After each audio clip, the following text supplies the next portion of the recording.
ನಾವು ಹೇಳೋದಲ್ಲ, ನಾನು ಹೇಳಿದ್ದಲ್ಲ, ಇದು 8 ಬೇರೆ ಬೇರೆ ವಾದಗಳಿಂದ ಮತಿತಾರ್ಥವಾಗಿ ಬಂದ ವಿಚಾರಗಳು ಇವು. ಈ ಭಗವಂತ ಇದು ಯಾರು ಹೆಂಗೆ ಮಾಡ್ತಾರೆ ಅಂತಂದರೆ, ಈ ಭಗವಂತನು ಯಾಕೆ ಮಾಡ್ತಾನೆ ಅಂತಂದರೆ ಅವನು ದೇವರ ಸ್ವಭಾವ, ಸ್ವರಮಣ, ಸ್ವತಂತ್ರ, ಸ್ವಪ್ರಕಾಶ.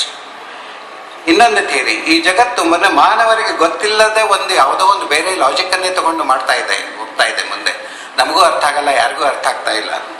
ಮತ್ತೊಂದು ನಂಬರ್ 7 ಸತ್ಯವು ನಮ್ಮ ಒಳಗಣ್ಣಿಗೆ ಕಾಣಿಸುವಷ್ಟೇ ಇರುತ್ತದೆ.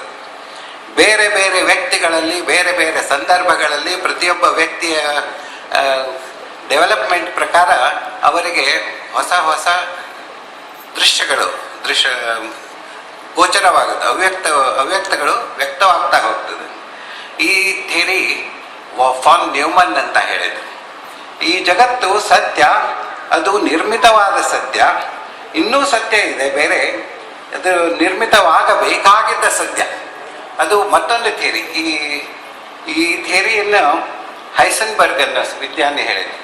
ಅಂದರೆ ಈ 8 ಬೇರೆ ಬೇರೆ ವಿಚಾರಗಳಿಂದ ನಾವು ಸತ್ಯವನ್ನು ಕಂಡು ಹಿಡ್ಕೊಳ್ತೀವಿ. ಈ ದೇಶದ ನಮ್ಮ ಜಗತ್ತಿನ ಬಗ್ಗೆ, ಸೃಷ್ಟಿಯ ಬಗ್ಗೆ ಕಂಡು ಹಿಡ್ಕೊಳ್ತೀವಿ. ಇನ್ನೂ ತನಕ ಇದಮಿತ್ತಮ್ ಅಂತ ಯಾರು ಹೇಳೋದು ಸಾಧ್ಯನೂ ಇಲ್ಲ ಅಂತ ನನಗನ್ನಿಸ್ತಾ ಬಿಟ್ಟು. ಸರಿ, ಇಷ್ಟೊಂದರೆಗೂ ಫಿಸಿಕ್ಸ್ ಜನರು ಭೌತಶಾಸ್ತ್ರಿಗಳ ಬಗ್ಗೆ ಹೇಳಿದ್ದಾಯಿತು. ಇವಾಗ ನಮ್ಮ ಜ್ಞಾನ ಎಷ್ಟಿದೆ ಅಂತಂದರೆ, ಬಯಾಲಜಿ ಮತ್ತು ಬಯಾಲಜಿಯಿಂದ ರಿಲೇಟೆಡ್ ಆವರಣ, ಎನ್ವಿರಾನ್ಮೆಂಟ್. ಬಯಾಲಜಿ ಆ್ಯಂಡ್ ಎನ್ವಿರಾನ್ಮೆಂಟ್ ನಾವು ಯೋಚನೆ ಮಾಡ್ತಾ ಹೋದರೆ ನಮಗೆ ಈ ಫಿಸಿಕ್ಸ್ ಕೆಮಿಸ್ಟ್ರಿನಲ್ಲಿ ಎಷ್ಟು ಜ್ಞಾನ ಇದೆ ಅಲ್ಲ, ಇದ್ರ 1,000ದಷ್ಟು ಅದಕ್ಕಿಂತನೂ ಕಡಿಮೆ ಜ್ಞಾನ ನಮಗಿರೋದು. ಇವಾಗ ಹೆಂಗ್ರಿ ಹೇಳೋದು ಈ ಜಗತ್ತು ಹೆಂಗಿದೆ ಅಂತ? ಯಾವ ಶಾಸ್ತ್ರದಿಂದ ಓದಿ ಹೇಳಬಹುದು? ಸಾಧ್ಯನೇ ಇಲ್ಲ. ಇವಾಗ ಯೋಚನೆ ಮಾಡಿ, ನಾವೇ ಒಂದು ಕ್ಯಾಮೆಲ್, ಒಂದು ಒಂಟೆ ನಾವು ಯಾವಾಗಲೂ ಕೆಳಗಡೆ ಕೂತ್ಕೊಳ್ಳುವಾಗ ಕಾಲುಗಳನ್ನು ಹಿಂಗೆ ಮುಂದೆ ಮಡಿಚಿ ಕೂತ್ಕೊಳ್ತೀವಿ. ಒಂಟೆ ಏನು ಮಾಡ್ತೆ? ಕಾಲುಗಳನ್ನ ಹಿಂದೆ ಮಡಿಚಿ ಮುಂದೆ ಕೂತ್ಕೊಳ್ಳುತ್ತೆ. ಅದು ಹೇಳ್ಬೇಕಂತಂದ್ರೆ ಈ ತುಂಬ ಕಷ್ಟಗಳು. ಕಾಲು ಮಡಿಚಿ ಕೂತ್ಕೊಳ್ಳೋದ್ರಿಂದ ಅದು ಘರ್ಷಣೆ ಉಂಟಾಗಿ ಕಾಲ ಹತ್ರ ಅಲ್ಲಿ ಒಂದು ಸ್ವಲ್ಪ ಸವಕಳಿ ಉಂಟಾಗಿ ರಫ್ ಆಗಿಬಿಡುತ್ತೆ. ಈ ರಫ್ ಆಗೋದು ಡಾರ್ವಿನ್ ನನ್ನ ಥಿಯರಿಯಲ್ಲಿ ಬಂದ್ಬಿಡುತ್ತೆ. ಇದು ಹೇಳಿದಾನೆ ಡಾರ್ವಿನ್, ಈ ಕಾಲ ಹತ್ರ ಒಂಟೆಗಳಿಗೆ ದಪ್ಪ ಚರ್ಮ ಇರಬೇಕು ಅಂತ. ಆದರೆ ಏನು ಪ್ರಾಬ್ಲಮ್ ಅಂತಂದ್ರೆ, ಡಾರ್ವಿನ್ ಪ್ರಕಾರ ಒಂಟೆ ಹುಟ್ಟಿದ ಮೇಲೆ ಕೆಲಸ ಮಾಡ್ಕೊಂಡಿರುವಾಗ ಕಾಲ ಹತ್ರ ದಪ್ಪ ಆಗಬೇಕು ಚರ್ಮ. ಪ್ರಾಬ್ಲಮ್ ಏನಂತಂದ್ರೆ, ಎಲ್ಲ ಒಂಟೆಗಳು ಹುಟ್ಟೋಕ್ಕಿಂತ ಮೊದಲು ಆ ಕಾಲ ಹತ್ರ ದಪ್ಪ ಚರ್ಮ ಹುಟ್ಕೊಂಡೇ ಹುಟ್ಟೋದು. ಮನುಷ್ಯರನ್ನೇ ನೋಡಿ, ಹೊಸ ಮಗುವಿನ ಕಾಲು ಹಿಮ್ಮಡ ಬಾಕಿ ಚರ್ಮಕ್ಕಿಂತಲೂ ಎಷ್ಟೋ ದಪ್ಪವಾಗಿದೆ. ಅಬ್ಸರ್ವ್ ಮಾಡ್ಬೋದು ತಾವು. Very simple operation. ಯಾಕೆ ಅಂದರೆ, ದೇವರು ಯಾರೋ ಒಂದು ಶಕ್ತಿ ಒಂದು ವಿಚಾರ ಮಾಡಿದೆ, ಈ ಮನುಷ್ಯ 2 ಕಾಲುಗಳಿಂದ ನಡೆದಾಡುತ್ತಾನೆ, ಇವನ ಹಿಮ್ಮಡ ದಪ್ಪ ಆಗಿರಬೇಕು ಅಂದರೆ. ಇದು ಒಂದು ಥಿಯರಿ. ಲಾಮಾರ್ಕ್ ಅಂತ ಹೇಳಿ ಒಬ್ಬ ಸೈಂಟಿಸ್ಟ್ ಇದನ್ನು ಹೇಳಿದ್ದು. ಆದರೆ ಪ್ರಾಬ್ಲಮ್ ಏನಂತಂದ್ರೆ, ಈ ಲಾಮಾರ್ಕ್ ಥಿಯರಿ ಅನ್ನೋದು ಯಾವಾಗಲೂ ಒಂದು ಪ್ರಕ್ರಿಯೆಯನ್ನು ತೇರಿಸ್ತಾ ಹೊರತು, ಅವನೇನು ಹೇಳ್ತಾನೆ ಅಂದರೆ, ಬದಲಾವಣೆಗಳು ಪ್ರತಿಯೊಂದು ಜೀವಿಯಲ್ಲಿಯೂ ಆಗಲೇಬೇಕು. ಕೆಲವೊಂದು ಒಳ್ಳೆಯದಕ್ಕೆ ಆಗ್ಬೋದು, ಕೆಲವೊಂದು ಕೆಟ್ಟದಕ್ಕೆ ಆಗ್ಬೋದು. ಯಾವುದು ಒಳ್ಳೆಯದಕ್ಕಾಗುತ್ತೆ ಅದು ಮುಂದಿನ ಜನ್ರೇಷನ್ಗೆ ಪಾಸ್ ಆನ್ ಆಗಿಬಿಡುತ್ತೆ. ಹಾಗಿದ್ರೆ ದೇವರು ನಮ್ಮ ಜೊತೆ ಲೆತ್ತವಾಡುತ್ತಾನ? ಕವಡೆ ಆಡಿ ಚಾನ್ಸ್ ಕೊಡ್ತಾನ? ಕೊಡಲ್ಲ. ಅಲ್ಲಿ ದೇವರ ಲೀಲೆ ಹೆಂಗಿದೆ ಅಂತಂದ್ರೆ, ಪ್ರತಿಯೊಂದು ವಸ್ತುವಿನಲ್ಲಿ ಅವನು ಯೋಚನೆ ಮಾಡಿ ಇದು ಹೀಗೆ ಇರಬೇಕು ಅಂತ ಮೊದಲನೇ ಡಿಸೈಡ್ ಮಾಡಿಬಿಟ್ಟಿರ್ತಾನೆ. ನಮ್ಮ ಜೀವಶಾಸ್ತ್ರ ಜ್ಞಾನ ಎಷ್ಟಿದೆ ಅಂದರೆ, 84 ಲಕ್ಷ ಜೀವರಾಶಿಗಳಿದ್ರೆ ನಮಗೊಂದು 10,000 ಜೀವರಾಶಿಗಳ ಹೆಸರಾದರೂ ಗೊತ್ತಿರಬೇಕು. ಬೇಡ 1,000. ಎಷ್ಟೋ ಜನಕ್ಕೆ 100 ಜೀವರಾಶಿಗಳ ಹೆಸರು ಗೊತ್ತಿರಲ್ಲ.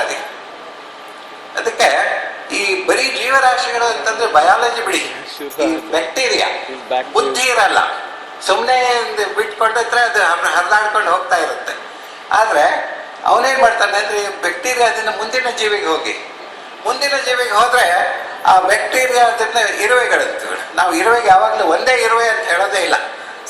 ಇರುವೆ ಬಂದಿವೆ ಅಂತೀವಿ, ಇರುವೆ ಬಂದಿದೆ ಅಂತ ಹೇಳೋದು ಕಡಿಮೆ.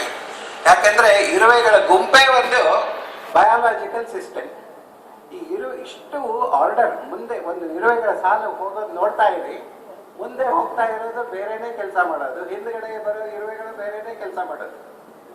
ಈ ಇದರಿಂದ ಒಂದು ಇರುವೆಗಳ ಗುಂಪು ಅಥವಾ ಒಂದು ಜೇನುನೊಣಗಳ ಗುಂಪು ಇದೆಲ್ಲಾನು ಒಂದೇ ಒಂದು ಆನಿಮಲ್ ಅಂತ ತಿಳ್ಕೊಂಡು ದೇವರು ವ್ಯವಸ್ಥೆ ಮಾಡ್ತಾನೆ ಹೊರತು ಅದು ಪ್ರತಿಯೊಂದು ಇರುವೆಗೆ ಇದ್ರ ಜೀವನ ಇಷ್ಟು, ಇದು ತಿನ್ಬೇಕಿಷ್ಟು, ಇದೇನು ಮಾಡೋದನ್ನು ಏನೂ ಮಾಡೋದೇ ಇಲ್ಲ. ಒಂದು ಇರುವೆಗಳ ಗುಂಪು ಅಂದರೆ ಒಂದು ಇರುವೆಗಳ ಸಮೂಹ ಒಂದೇ ಪ್ರಾಣಿಯ ಥರ ಜೀವನ ಮಾಡ್ತಾರೆ. ಇದೇ ರೀತಿ ನಾವು ಯೋಚನೆ ಮಾಡ್ತಾ ಹೋದ್ರೆ ಇರುವೆಗಳು ಬಿಡಿ, ಪ್ರತಿ ಪ್ರಾಣಿಗಳ ಲೆವೆಲ್ಗೆ ಬಂದ್ರೆ ಪ್ರಾಣಿಗಳು ಏನ್ ಮಾಡ್ತವೆ, ಪ್ರಾಣಿಗಳಿಗೆ ಮನಸ್ಸು ಅಂತ ಒಂದು ಇದನ್ನ ಕೊಟ್ಬಿಡ್ತಾನೆ. ಈ ಮನಸ್ಸು ಅನ್ನೋದು ಪ್ರಾಣಿಗಳ ಬಿಹೇವಿಯರ್ ಅನ್ನೇ ಚೇಂಜ್ ಮಾಡಿಬಿಡುತ್ತೆ. ಒಂದು ನಾಯಿ ತಗೊಳ್ಳಿ, ಮನುಷ್ಯನಿಗೆ ನಾಯಿ ಎಷ್ಟು ಪ್ರೇಮದಿಂದ ನೋಡ್ಕೊಳ್ಳುತ್ತೆ ಅಷ್ಟು ಆ ಪ್ರೇಮ ಅನ್ನೋದು ಎಲ್ಲಿ ಬರುತ್ತೆ ಗೊತ್ತಿಲ್ಲ. ನಮಗೆ ಥಿಯರಿ ಎಲ್ಲ ಗೊತ್ತು, ಇಲೆಕ್ಟ್ರಾನ್ ಗೊತ್ತು, ಫಿಸಿಕ್ಸ್ ಗೊತ್ತು, ಬಾಟ್ನಿ ಗೊತ್ತು, ಪ್ಲಾಸ್ಮಾ ಗೊತ್ತು, ಬ್ಲಡ್ ಗೊತ್ತು, ಎಲ್ಲ ಗೊತ್ತು. ಆದರೆ ಬುದ್ಧಿ ಇದನ್ನ ಕನೆಕ್ಟ್ ಮಾಡೋದು, ಮನಸ್ಸು ಕನೆಕ್ಟ್ ಮಾಡೋದು ಎಲ್ಲಿದೆ ಅನ್ನೋದೇ ಗೊತ್ತಿಲ್ಲ ನಮಗೆ. ಈ ಇದರಿಂದ ಕೋಇನ್ಸಿಡೆಂಟ್ ಮನುಷ್ಯನನ್ನು ಮಾಡಬೇಕು ಅಂತಂದ್ರೆ ದೇವರು ಎಷ್ಟು ಕೆಲಸ ಮಾಡ್ತಾನೆ ಅಂದ್ರೆ ಒಂದು ಆರ್ಡರ್ ಅಂತ ಹಾಕ್ತಾನೆ, ಒಂದು ಕೋಇನ್ಸಿಡೆನ್ಸ್, ಒಂದು ಲಕ್, ಒಂದು ಆರ್ಡರ್.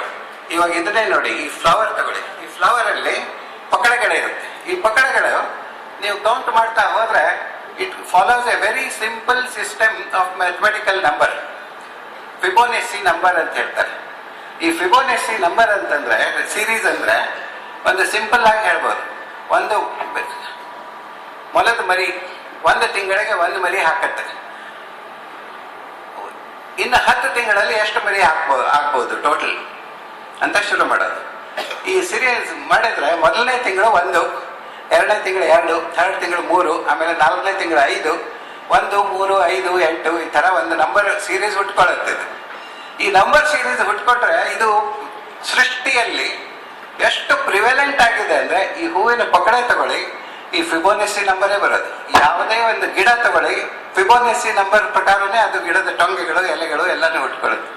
ಇಷ್ಟೆಲ್ಲ ಇದನ್ನ ಮನುಷ್ಯನಲ್ಲಿ ಸೃಷ್ಟಿಯಲ್ಲಿ ಇಡಬೇಕು ಅಂತಂದ್ರೆ ನಮ್ಮಿಂದ ಸಾಧ್ಯ ಇಲ್ಲ. ದೇವರು ಬರಬೇಕು, ದೇವರು ಇರಬೇಕು, ದೇವರು ನಮಗೆ ಹೇಳಬೇಕು ಏನಂತಂದ್ರೆ ಇದು ನನ್ನ ವಿಭೂತಿ ರೂಪ, ನೀನು ಇದನ್ನ ನೋಡ್ಕೋ, ಆಮೇಲೆ ನೀನು ಏನು ಧರ್ಮ ಯೋಚನೆ ಅದೆಲ್ಲ ಯೋಚನೆ ಮಾಡಿ. ಈ ಬರೀ ಎಷ್ಟೋ ಜನ ಹೇಳ್ತಾರೆ ಚಮತ್ಕಾರಗಳು ಆಗ್ತಾ ಇರುತ್ತೆ. ಹೆಂಗಾಗತ್ತೆ ಮನಸ್ಸಿಗೆ ಮತ್ತು ದೇಹಕ್ಕೆ ಈ impulse, physical electrical impulse from the neurons, how does it get converted into an experience? ಅದು ಯಾರಿಗೂ ಗೊತ್ತಿಲ್ಲ, ಯಾರೂ ಹೇಳಿಲ್ಲ ಇಲ್ಲಿವರೆಗೂ. ನನ್ನ ತಿಳಿದ ಮಟ್ಟಿಗೆ ನಾನು ಎಷ್ಟೋ ಧರ್ಮ ಗ್ರಂಥಗಳನ್ನು ನೋಡಿದ್ದೀನಿ. ಎಲ್ಲಿ ಯಾವಾಗ ಈ ಪ್ರಕ್ರಿಯೆ ಆರಂಭವಾಗುತ್ತೆ, ಎಲ್ಲಿ ಶುರು ಆಗುತ್ತೆ, ಎಲ್ಲಿ ಮನುಷ್ಯನನ್ನ ಮತ್ತು ಮನಸ್ಸನ್ನ ಎಲ್ಲಿ ಡಿಫರೆನ್ಶಿಯೇಟ್ ಬರುತ್ತೆ ಅನ್ನೋದು ನಮಗಿನ್ನೂ ಗೊತ್ತೇ ಇಲ್ಲ. ನಾನು ಹೇಳೋದಿಷ್ಟೇ, ಪ್ರತಿಯೊಂದು ವಸ್ತುವಿನಲ್ಲಿ, ಪ್ರತಿಯೊಂದು ಕಣದಲ್ಲಿ, ಪ್ರತಿಯೊಂದು ನೀರಿನಲ್ಲಿ, ನದಿಗಳಲ್ಲಿ, ಗುಡ್ಡಗಳಲ್ಲಿ, ನಾನೊಂದು ಗುಡ್ಡ ನೋಡ್ತೀನಿ. ಮೊನ್ನೆ ಇದಕ್ಕೆ ಹೋಗಿದ್ದೆ ನಾನು, ಎಲ್ಲಿ ಅಂದರೆ ಜಾರ್ಖಂಡ್. ಅಲ್ಲಿ ಗಣಿಗಳಲ್ಲಿ ಯುರೇನಿಯಂ ಅನ್ನು ಓರ್ ತೆಗಿತಾ ಇದ್ದಾರೆ. ಈ ಯುರೇನಿಯಂ ಓರ್ ಎಷ್ಟಿದೆ ಅಂತಂದ್ರೆ ಭೂಮಿಯಿಂದ 1.5 ಕಿಲೋಮೀಟರ್ ಕೆಳಗಡೆ. ಆಯ್ತು, 1.5 ಕಿಲೋಮೀಟರ್ ಕೆಳಗಡೆ ಒಂದು ಟನೆಲ್ ತೆಗೆದ್ರು, ಹೋದ್ರು. ಅಲ್ಲಿ ಹೋದ್ರೆ ಆ ಟನೆಲ್ ಇಷ್ಟು ದೊಡ್ಡದಾಗಿ ಟನೆಲ್, ಟ್ರಕ್ ಗಿಕ್ಕು ಎಲ್ಲಾನು ಹೋಗೋ ವ್ಯವಸ್ಥೆ ಇದೆ. ಆದ್ರೆ ಯುರೇನಿಯಂ ಇರೋದು ಮಾತ್ರ, ಈಗ ಗುಡ್ಡ ನೋಡಿದ್ರೆ ಗುಡ್ಡದ ಒಳಗಡೆ 4 ಇಂಚು ಹೀಗೆ ಹೋಗಿರೋದು ಯುರೇನಿಯಂ. ನೀನು ಅಷ್ಟೇ ತೆಗಿಬಾ, ಬೇರೆ ಮುಟ್ಟಕ್ಕೆ ಹೋಗ್ಬೇಡ ಅಂತ. ಯಾಕಂದ್ರೆ ಅಲ್ಲಷ್ಟೇ ಯುರೇನಿಯಂ ಇರೋದು. ಅದೇ ಥರ ಪ್ಲಾಟಿನಮ್ಮು, ಗೋಲ್ಡು, ಯಾವುದೇ ಖನಿಜಗಳು ಏನಿರುತ್ತಲ್ಲ ತೆಗಿಬೇಕು ಅಂತಂದ್ರೆ ಇಡೀ ಗುಡ್ಡದಲ್ಲೇ ನಮಗದು ಸಿಗೋದೇ ಇಲ್ಲ, ಎಲ್ಲೋ ಒಂದು ಕಡೆ ಇರುತ್ತೆ. ಅದನ್ನ ಕಂಡು ಹಿಡ್ಕೋಬೇಕು. ಅದನ್ನ ಅಲ್ಲಿ ಹೆಂಗೆ ಬಂತು, ಯಾವ ಪ್ರಕ್ರಿಯೆಯಿಂದ ಅಲ್ಲಿ ಬರುತ್ತೆ, ಅದನ್ನೆಲ್ಲ ತಿಳ್ಕೋಬೇಕು ಅಂತಂದ್ರೆ ನಮಗೆ ಪರಮಾತ್ಮನ ವಿಭೂತಿ ರೂಪ ಅನ್ನೋದನ್ನು ಬೇಕೇ ಹೊರತು ನಮ್ಮ ಜ್ಞಾನದಿಂದ ಸಾಧ್ಯತೆ ಇಲ್ಲ. ನಮ್ಮ ಧರ್ಮ ಗ್ರಂಥಗಳಿಂದ ಈ ಜ್ಞಾನ ಬರಬೇಕು, ನಮ್ಮ ಆಚಾರ್ಯರ ಉಪದೇಶಗಳಿಂದ ಜ್ಞಾನ ಬರಬೇಕು, ಮತ್ತು ಇದು ಬರೀ ನಮಗಷ್ಟೇ ಅಲ್ಲ, ಪ್ರತಿಯೊಬ್ಬರಿಗೂ ಬರಬೇಕು. ಪ್ರತಿಯೊಂದು ವರ್ಣದವರಿಗೂ ಈ ಥರ ಜ್ಞಾನ ವಿಜ್ಞಾನ ಬಂದರೆ ಎಲ್ರಿಗೂ ಸಂತೋಷವಾಗುತ್ತೆ, ದೇಶಕ್ಕೂ ಒಳ್ಳೆಯದಾಗುತ್ತೆ. ಇಷ್ಟು ಹೇಳ್ಬಿಟ್ಟು ನನ್ನ ಮಾತು ಮುಗಿಸ್ತಾ ಇದ್ದೀನಿ. ಸರ್ವೇ ಜನ ಸುಖಿನೋ ಭವಂತು, ಸರ್ವೇ ಸಂತಂತು.